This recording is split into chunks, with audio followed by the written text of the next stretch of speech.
नमस्कार साथियों, स्वागत है आपका हमारे ऑनलाइन यूट्यूब प्लेटफॉर्म क्रेजी जी के ट्रिक पर। मैं हूं दिनेश साहू और आज के वीडियो लेक्चर में हम वर्ल्ड ज्योग्राफी के अंतर्गत एक बहुत ही महत्वपूर्ण टॉपिक को डिस्कस करने वाले हैं। टॉपिक का नाम है रॉक्स या फिर चट्टानें। ठीक है, अक्सर आपने सुना होगा आग्नेय चट्टानें, अवसादी चट्टानें, रूपांतरित चट्टानें। तो ये जो तीन प्रकार की चट्टानों के नाम हमें सुनने को मिलते हैं, इन चट्टानों को हम डिटेल में डिस्कस करेंगे कि कैसे इन चट्टानों का निर्माण होता है, क्या इनके गुण होते हैं और किस टाइप के क्वेश्चन हमें इस टॉपिक से देखने को मिलते हैं। तो वीडियो लेक्चर काफी महत्वपूर्ण होने वाला है, वीडियो लेक्चर को आप अंत तक जरूर देखिए।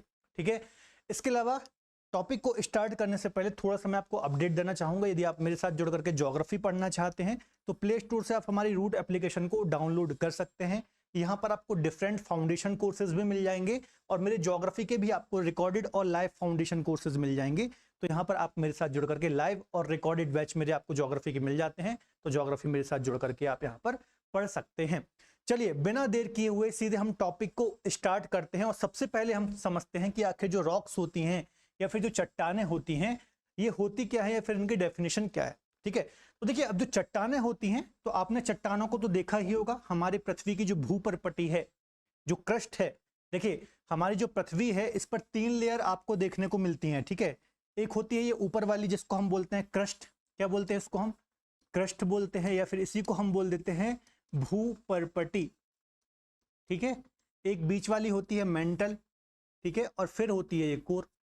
तीन लेयर ही होती है। जब हम पृथ्वी की आंतरिक संरचना को, इनर स्ट्रक्चर को स्टडी करते हैं तो मुख्यतः ये तीन लेयर को ही हम स्टडी करते हैं, ऊपर वाली क्रस्ट, ये मेंटल और ये कोर।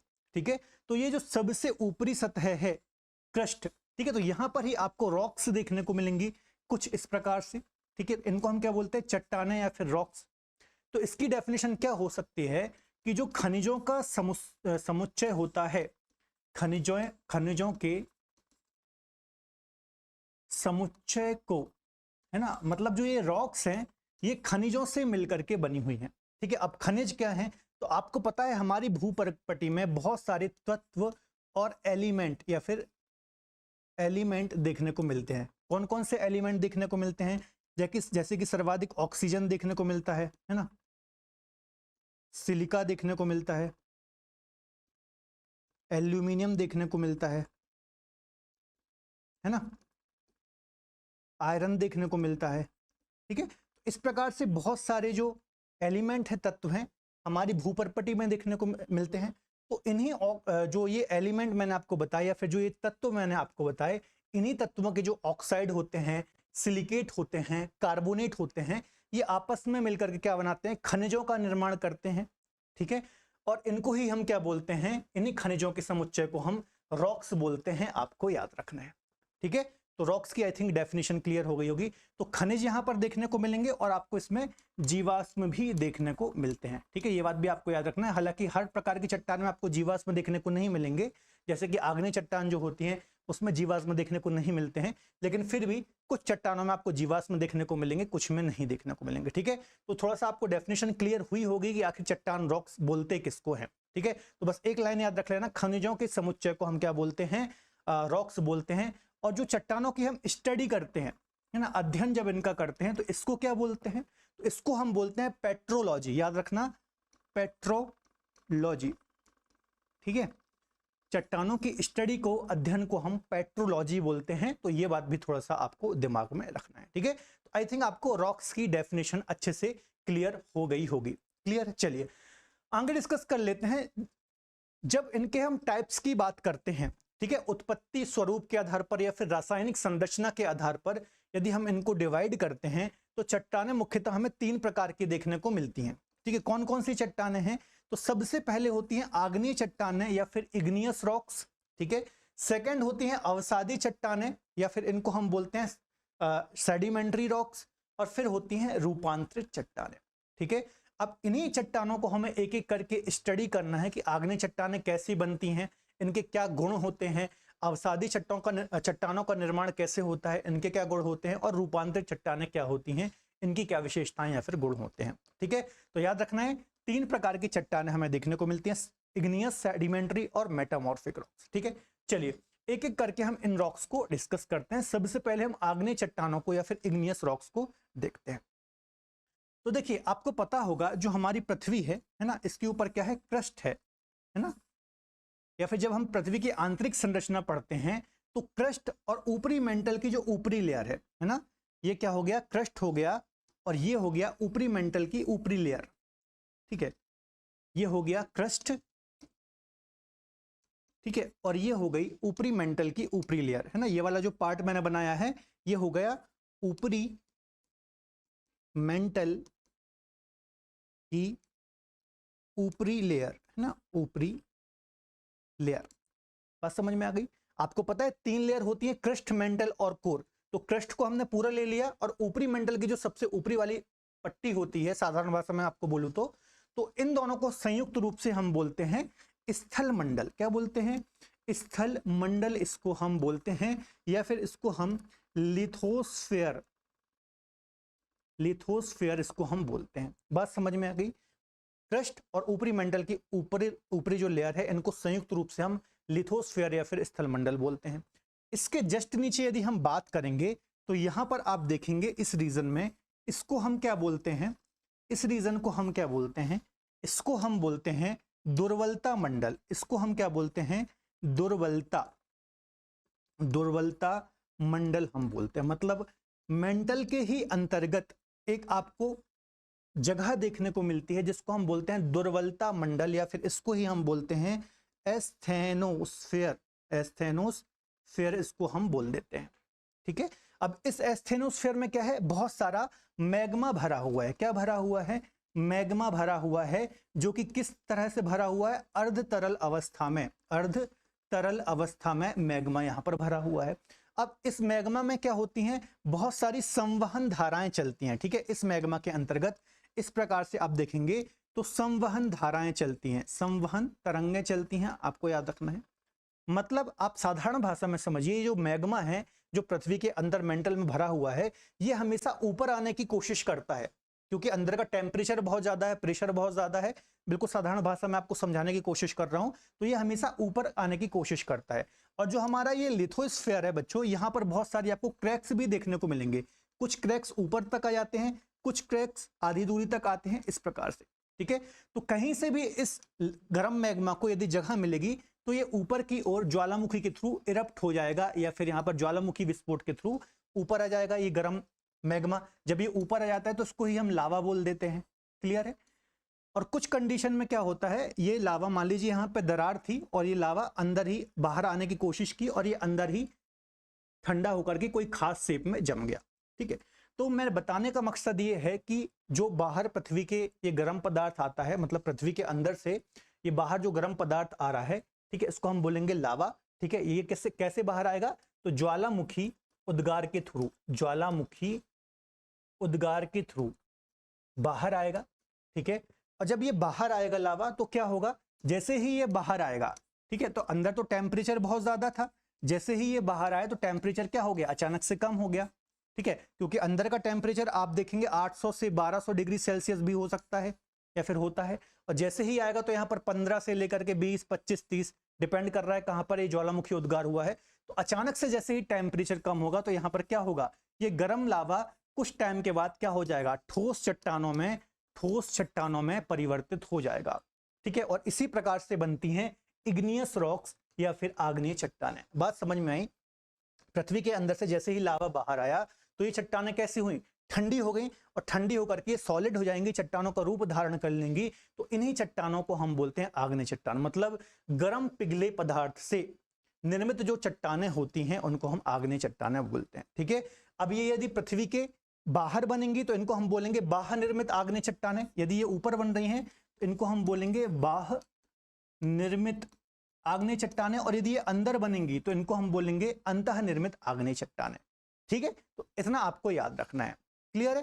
तो आग्नेय चट्टानों के बारे में आई थिंक आप समझ गए होंगे। अब एक पॉइंट और आपको यहां पर समझने की जरूरत है कि पृथ्वी के इतिहास में जब हमारे पृथ्वी का निर्माण हुआ, एक बात याद रखना, जब हमारी पृथ्वी का निर्माण हुआ तो हमारी जो पृथ्वी थी, ठीक है, आज से करोड़ों वर्ष पहले जब हमारी पृथ्वी का निर्माण हुआ तो हमारी पृथ्वी क्या थी, एक गर्म आग का पिंड थी, है ना। आपको पता है हमारी पृथ्वी अभी अंदर से बहुत ज्यादा गर्म है ना। हमारी पृथ्वी की जो कोर है, हमारी पृथ्वी की जो कोर है, ठीक है, इसका टेम्परेचर कितना है, लगभग 6000 डिग्री सेल्सियस, ठीक है। लेकिन जब पृथ्वी का निर्माण हुआ था उस समय हमारी पृथ्वी बाहर से भी बहुत ज्यादा क्या थी, गर्म थी, है ना। यहां पर भी इसका टेम्परेचर क्या था, बहुत ज्यादा था, बहुत गर्म थी, यहां पर गर्म पदार्थ था कोई। धीरे धीरे पृथ्वी का शीतलन स्टार्ट हुआ, धीरे धीरे समय के साथ क्या हुआ, लाखों वर्षों में, करोड़ों वर्षों में पृथ्वी का शीतलन स्टार्ट हुआ, शीतलन या फिर पृथ्वी ठंडी होना स्टार्ट हुई।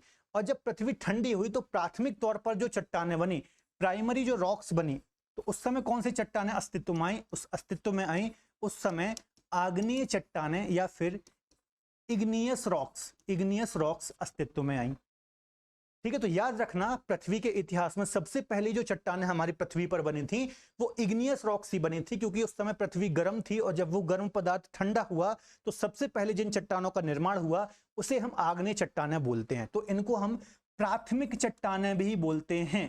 एग्जाम में कई बार क्वेश्चन आया है, निम्न में से कौन सी प्राथमिक चट्टानें हैं, आग्नेय, अवसादी या फिर सेडिमेंट या फिर मेटामॉर्फिक। तो याद रखना जो इग्नियस रॉक्स हैं, आग्नेय चट्टानें हैं, ये प्राथमिक चट्टानें होती हैं, क्योंकि बिल्कुल ये फ्रेश तरीके से बनती हैं, ठीक है। पृथ्वी के इतिहास में सबसे पहले भी यही बनी थी और वर्तमान में भी यह लगातार बनती रहती हैं, ज्वालामुखी उद्गार के थ्रू, केंद्रीय उद्गार के थ्रू, दरारी उद्गार के थ्रू। तो ये सारे पॉइंट आपको याद रखना है, किसके बारे में, आग्नेय चट्टान के बारे में। क्लियर है। चलिए थोड़ा सा हम थ्योरी में इसको डिस्कस करते हैं, इसको मैं रफ कर देता हूं, ठीक है। देखिए इसका निर्माण कैसे होता है, तो मैग्मा या फिर लावा के ठंडा होने के पश्चात इसका निर्माण होता है। पृथ्वी की यदि ये अंदर ही बन गई है तो मैग्मा के ठंडे होने के पश्चात, और ऊपर आकर के लावा ठंडा हुआ है तो लावा के ठंडा होने के पश्चात इसका निर्माण होता है। ये बहुत इंपॉर्टेंट पॉइंट है। ये प्राथमिक चट्टानें होती हैं, प्राइमरी रॉक्स होती हैं, मतलब पृथ्वी के इतिहास में सबसे पहले इनका ही निर्माण हुआ था और सबसे पहले ये बनती है, फिर इनके ही अपक्षय अपरदन के पश्चात या फिर और अन्य रासायनिक अभिक्रियाओं के पश्चात अवसादी या फिर कोई अन्य चट्टानें बनती हैं, आपको याद रखना है, ठीक है। तो ये मोस्ट इंपॉर्टेंट पॉइंट है, ये दिमाग में रखना कंसेप्ट के हिसाब से और एग्जाम के दृष्टिकोण से भी, ठीक है। अगली बात समझिए, ठीक है। अब जब ज्वालामुखी लावा बाहर आया, मान लीजिए लावा बाहर आया, ठीक है, और क्या हुआ, यहां पर यदि मान लीजिए कोई जीव जंतु है, ठीक है, इतना गर्म पदार्थ जिसका टेम्परेचर 800 से 1200 डिग्री सेल्सियस है, यदि कोई जीव जंतु इस लावा की चपेट में आएगा, ठीक है, तो वो जल गल के क्या होगा, राख हो जाएगा, ठीक है। इसके अलावा जब पृथ्वी में का निर्माण हुआ था तो उस समय हमारी पृथ्वी पर जीवन ही नहीं था, ठीक है। उस समय आग्नेय चट्टानें बनी थी, जब पृथ्वी का जन्म हुआ था उस समय तो जीवन ही नहीं था, ठीक है। तो इसमें जीवाश्म नहीं पाए जाएंगे। और वर्तमान में जब ज्वालामुखी उद्गार के थ्रू ये लावा निकल रहा है और यहाँ पर कोई जीव जंतु है भी, वनस्पति है भी, तो वो उस गर्म लावा के चपेट में आने से राख हो जाएगी। तो बताइए इस चट्टान में क्या जीवाश्म पाए जाएंगे, फॉसिल्स पाए जाएंगे? तो नहीं। याद रखना है जो इग्नियस रॉक्स होती हैं इसमें जीवाश्म नहीं पाए जाते, क्योंकि गर्म पदार्थ के पश्चात ही, गर्म पदार्थ के ठंडे होने के पश्चात इन चट्टानों का निर्माण हो रहा है। इस कारण से इसमें जीवाश्म, फॉसिल्स नहीं देखने को मिलेंगे। जीवाश्म कोई होगा भी तो वो जल करके राख हो जाएगा। जीवाश्म समझते हैं ना, मतलब देखिए जीवाश्म क्या होता है, मान लीजिए कोई एक छोटा जानवर है, ठीक है, उसकी डेथ हो गई तो क्या होगा, धीरे धीरे उसका डिकम्पोजिशन हो जाएगा, अपघटन हो जाएगा, है ना। और मान लीजिए उसका स्केलेटन, अब हड्डी तो होती हैं, जो हड्डियां होती हैं, जो बोन्स होती हैं वो आसानी से नहीं गलती हैं, ठीक है। तो हजारों वर्षों बाद, लाखों वर्षों बाद धीरे धीरे क्या होगा, उसमें धूल मिट्टी जम जाएगी, पत्थरों में वो दब जाएगा।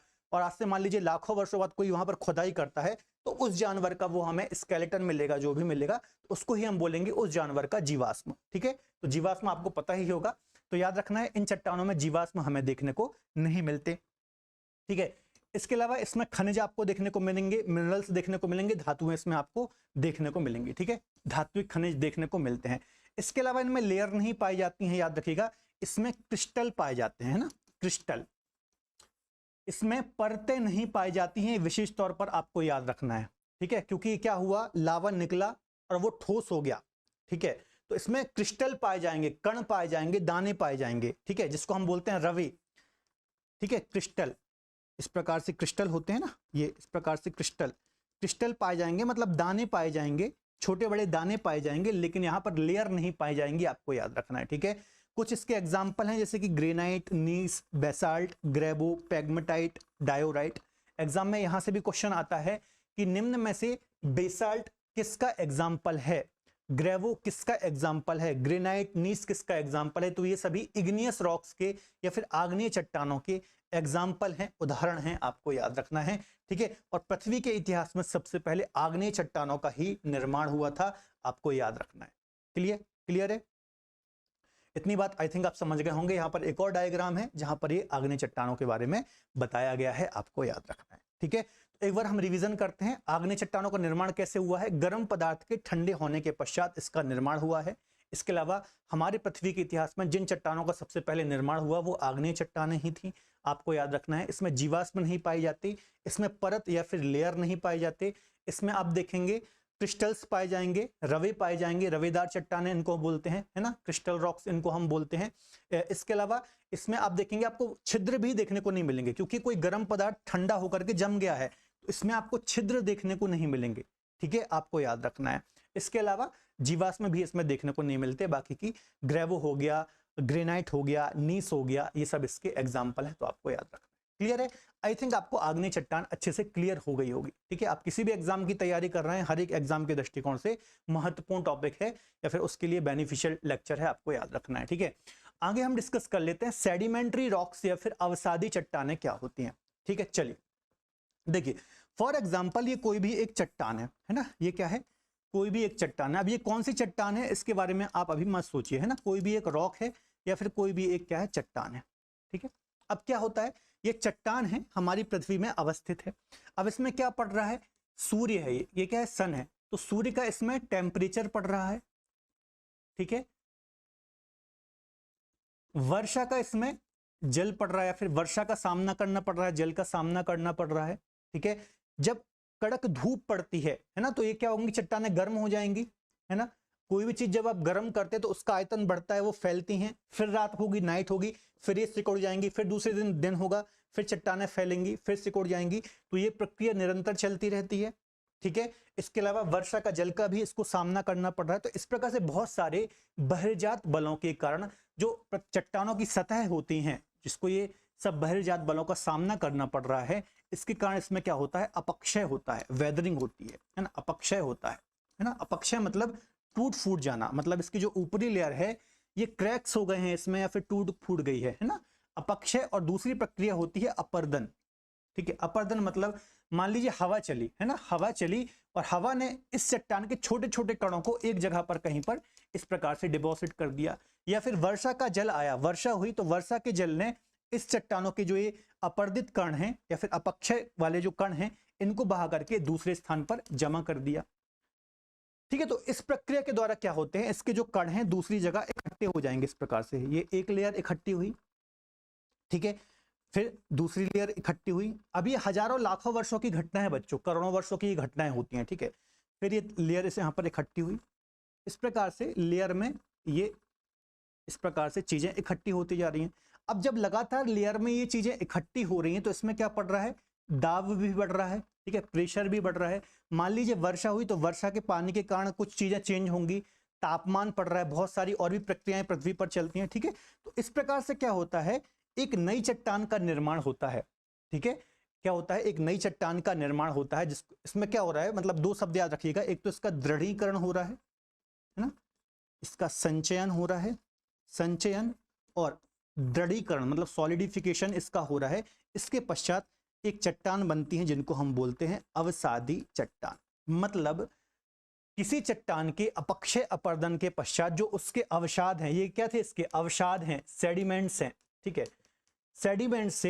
सेडिमेंट्स के दृढ़ीकरण या फिर संचयन के पश्चात जो चट्टानें बनती हैं उनको हम अवसादी चट्टानें बोलते हैं, आपको याद रखना है।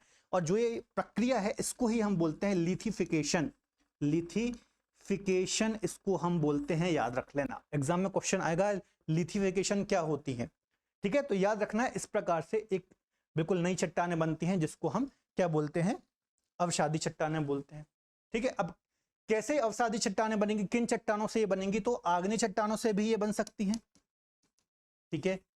इसके अलावा रूपांतरित चट्टानों से भी ये बन सकती हैं, ठीक है, या फिर अवसादी चट्टानों से भी चेंज होकर के ये बन सकती है। मतलब कोई भी चट्टान ये हो, है ना, मतलब किसी भी चट्टानों में, मतलब किसी भी चट्टानों का अपक्षय अपर्दन हो सकता है, ठीक है, चाहे वो आग्नेय हो, अवसादी हो, रूपांतरित हो, तो किसी भी चट्टान हो, कोई भी चट्टान हो, जरूरी प्रोसेस क्या है, आपको जानने वाली प्रोसेस क्या है कि किसी भी चट्टान के अपक्षय अपरदन के पश्चात, ठीक है, जब कोई चट्टान नया रूप धारण करती है उसको हम अवसादी चट्टान बोलते हैं। इसके अलावा जो ये लिथिफिकेशन शब्द है, ये टर्म्स है, ये आपको याद रखना है। अब एक बात बताइए, क्या इस चट्टान में आपको जीवाश्म देखने को मिलेंगे, फॉसिल्स देखने को मिलेंगे? तो जी हाँ, बिल्कुल इसमें फॉसिल्स देखने को मिलेंगे। मान लीजिए यहां पर इस चट्टानों का क्या हो रहा है, ये बनना स्टार्ट हुई है और बीच में मान लीजिए कोई जीव जंतु होगा, कोई वनस्पति होगी, वो इसके बीच में दब गई, ऊपर दूसरी लेयर आ गई, फिर तीसरी लेयर आ गई, बीच बीच में कोई जीव जंतु के अवशेष हैं, अवसाद हैं, ठीक है, अवसाद बोल रहा हूँ सॉरी, उसके फॉसिल्स हैं, जीवाश्म है, या फिर कोई जंतु दब गया, कोई पेड़ की पत्ती आ गई, ठीक है। तो आपको याद रखना है कि इस चट्टान में, सेडिमेंट्री रॉक में आपको जीवाश्म देखने को मिलते हैं, फॉसिल्स देखने को मिलते हैं। जो पेट्रोलियम आप निकालते हैं, ठीक है, पेट्रोलियम जो आप कोयला निकालते हैं, जो आप नेचुरल गैसेस निकालते हैं, ये आपको किन चट्टानों से मिलता है? ये आपको अवसादी चट्टानों से ही मिलता है, ठीक है। तो आपको याद रखना है अवसादी चट्टानें क्या होती हैं, चट्टानों के अपक्षय अपरदन के पश्चात ही वायु के द्वारा, जल के द्वारा, हिमनद के द्वारा, है ना, इनके संचयन से, दृढ़ीकरण से या फिर लिथिफिकेशन की प्रोसेस से एक नई चट्टानें बनती हैं, जिसको हम अवसादी चट्टानें बोलते हैं, सेडिमेंट्री रॉक्स बोलते हैं, ठीक है। आई थिंक आपको समझ में आया होगा, ठीक है। तो इसमें फॉसिल्स भी पाए जाएंगे और इसमें लेयर भी आपको देखने को मिलेंगे, ठीक है, याद रखना है। इसमें जीवाश्म देखने को मिलेंगे, वनस्पतियों के और जीव जंतुओं के, इसके अलावा कोयला, पेट्रोलियम जो निकाला जाता है, प्राकृतिक गैस जो निकाली जाती हैं, विशेषतः अवसादी चट्टानों से ही हमें देखने को मिलती हैं। और हमारी पृथ्वी में वर्तमान में सर्वाधिक मात्रा में आपको सेडिमेंट्री रॉक्स ही देखने को मिलेंगी। 70 से 75% जो हमारी पृथ्वी पर रॉक्स हैं वो सेडिमेंट्री रॉक्स ही हैं, ये बात आपको याद रखना है, ठीक है। इसके एग्जाम्पल क्या है? तो बलुआ पत्थर हो गया, चूना पत्थर हो गया, इसके अलावा कोयला हो गया, पेट्रोलियम हो गया, है ना, ये सभी जो है ये इसके एग्जाम्पल हैं, आपको याद रखना है, ठीक है। तो आई थिंक आपको ये भी समझ में आ गया होगा, ठीक है। इसमें 2 पॉइंट याद रखना, एक तो इसमें लेयर देखने को मिलेंगी, ठीक है, परतदार चट्टानें इसको हम बोलते हैं क्योंकि लेयर में ये बनी है, लेयर्ड स्ट्रक्चर है ये, ठीक है।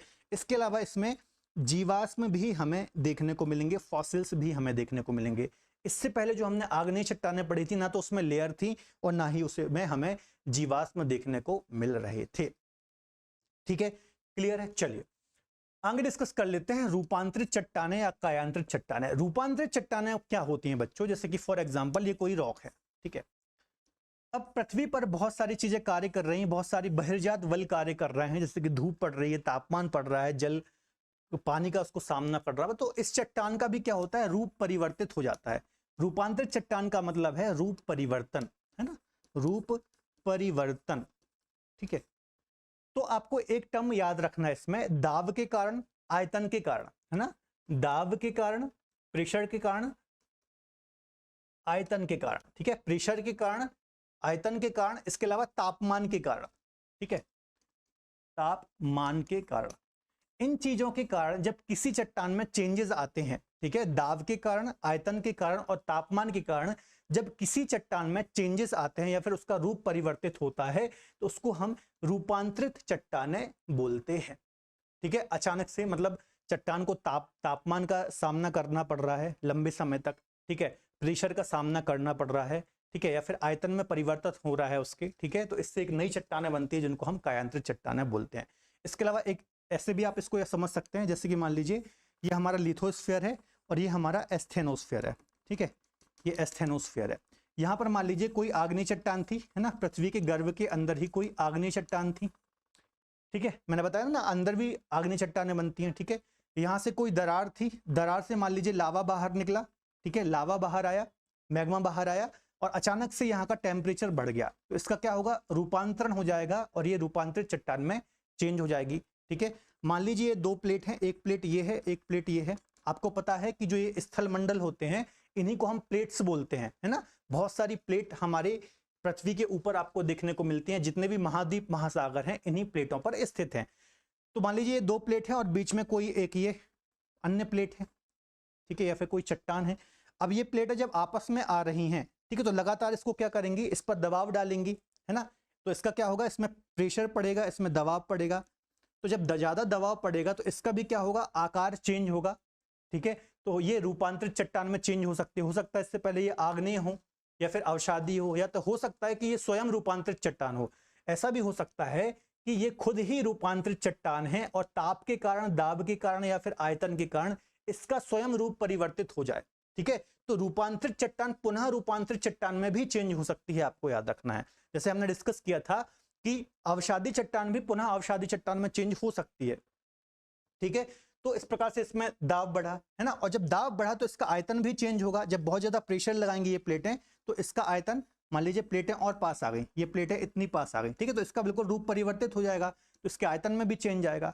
ठीक है, तो इससे भी इसका रूपांतरण हो जाएगा। ठीक है, तो बस ये टर्म से याद रख लेना कि किसी भी चट्टान में दाब के कारण, आयतन के कारण और तापमान के कारण जो मूल चट्टान का रूप परिवर्तित होता है उसको हम रूपांतरित चट्टानें या फिर मेटामॉर्फिक रॉक्स बोलते हैं। ठीक है, स्लेट हो गया, फाइलाइट हो गया, ग्रेवो हो गया, ये कुछ किसके एग्जाम्पल हैं? ये रूपांतरित चट्टान के एग्जाम्पल हैं, आपको याद रखना है। ठीक है, इसी प्रकार से देखिए, जैसे मैंने आपको बताया कि जैसे ये रूपांतरित चट्टान है तो हो सकता है इसका पुनः रूपांतरण हो जाए, तो स्लेट फाइलाइट में चेंज हो जाती है। यदि स्लेट नाम की कोई रूपांतरित चट्टान है तो हो सकता है ताप के कारण, दाब के कारण या फिर आयतन में परिवर्तन के कारण पुनः इसका रूपांतरण हो जाए, तो स्लेट फाइलाइट में चेंज हो जाती है, फाइलाइट सिस्ट में चेंज हो जाती है और ग्रेवो सरपेंटाइन में चेंज हो जाती है।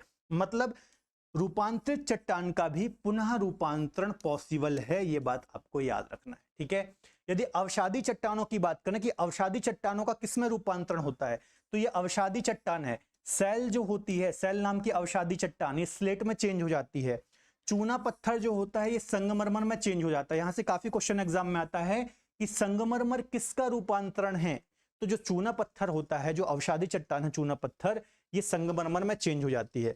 जो बलुआ पत्थर है, सैंडस्टोन है, ये क्वार्ट्जाइट में चेंज हो जाता है। ठीक है, कॉन्ग्लोमेरेट है, ये क्वार्ट्जाइट में चेंज हो जाती है। जो बिटुमिनस कोयला है ये ग्रेनाइट और हीरे में चेंज हो जाता है। ठीक है, तो ये अवसादी चट्टानें हैं और ये रूपांतरित चट्टानें हैं।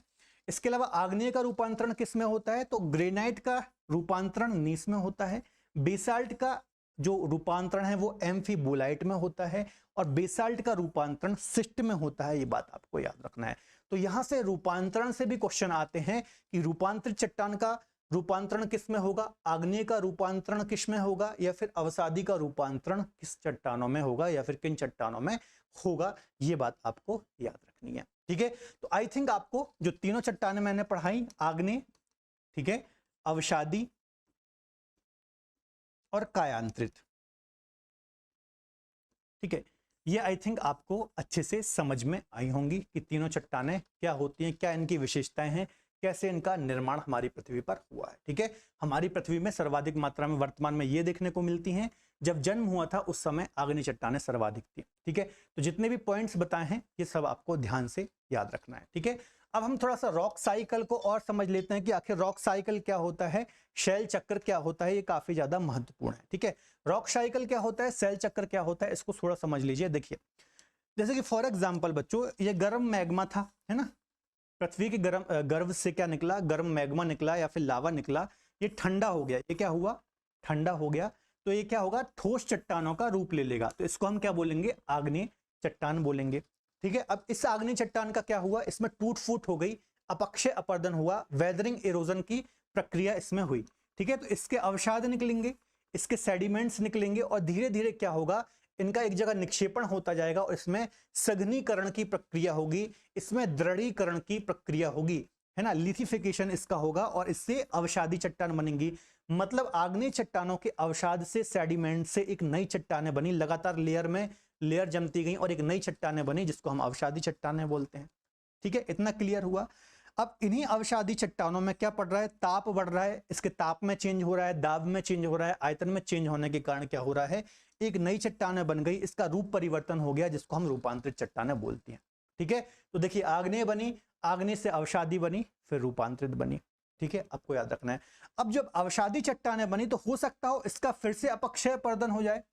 ठीक है, इसका फिर से अपक्षय अपरदन हो जाए और फिर से अवसादी चट्टानें बन जाए, तो ये भी हो सकता है। ठीक है, आगे डिस्कस करते हैं। अब जो ये रूपांतरित चट्टानें हैं, ठीक है, इसका भी अपक्षय अपरदन होकर के अवसादी चट्टानें बन सकती हैं, है ना, इसका भी अपक्षय अपरदन हुआ और पुनः अवसादी चट्टानें यहाँ पर बन सकती हैं। इसके अलावा जो यहाँ पर आग्नेय चट्टानें बनी हुई थी, इसके ताप में चेंज के कारण, दाब में चेंज के कारण या फिर आयतन में चेंज होने के कारण पुनः रूपांतरित चट्टानों में ये बदल सकती हैं, आपको याद रखना है।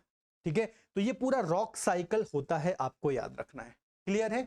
मतलब आग्नेय चट्टानें अवसादी में चेंज हो सकती हैं, रूपांतरित चट्टानें भी कहीं ना कहीं अवसादी में चेंज हो सकती हैं, अवसादी चट्टानें जो हैं ये रूपांतरित में चेंज हो सकती हैं। ठीक है, तो ये पूरा रॉक साइकिल होता है, शेल चक्र होता है, ये आपको डायग्राम याद रखना है, बहुत ही ज्यादा महत्वपूर्ण है। ठीक है, इसके अलावा ये चट्टानें यदि पुनः पिघल जाएं तो ये पुनः क्या बन जाएंगी, मैग्मा बन जाएंगी और फिर ये सॉलिड होकर के आग्नेय चट्टानों में परिवर्तित हो सकती हैं। तो ये पूरा प्रोसेस होता है रॉक साइकिल का, ये आपको याद रखना है। ठीक है, तो दोस्तों आज के लेक्चर में हमने रॉक सिस्टम को बहुत ही डिटेल में डिस्कस किया है, बिल्कुल बारीकी से, आसान भाषा में, जितना भी इंपॉर्टेंट कंटेंट इस टॉपिक के अंतर्गत है सारा मैंने कम टाइम में कवर करने की कोशिश की है। आई थिंक आपको ये टॉपिक समझ में आया होगा। हर एक एग्जाम के दृष्टिकोण से ये बेनिफिशियल है। ठीक है, हर एक कंटेंट जो महत्वपूर्ण है एग्जाम के दृष्टिकोण से मैंने कवर कर दिया है। तो यदि वीडियो लेक्चर पसंद आया हो तो प्लीज़ वीडियो को लाइक करें और अपने दोस्तों के साथ शेयर जरूर करें। ठीक है, इसके अलावा डिटेल में यदि ज्योग्राफी पढ़ना चाहते हैं आप मेरे से, तो आप एप्लीकेशन से, मतलब एप्लीकेशन को डाउनलोड कर सकते हैं प्ले स्टोर से, और यहाँ पर आप मुझसे लाइव और मेरे रिकॉर्डेड कोर्सेज के थ्रू ज्योग्राफी पढ़ सकते हैं। तो फिलहाल आज के वीडियो लेक्चर में इतना ही, मिलेंगे अगले बेहतर लेक्चर में, तब तक अपना ख्याल रखिए और पढ़ते रहिए। बाय बाय, टेक केयर, जय हिंद।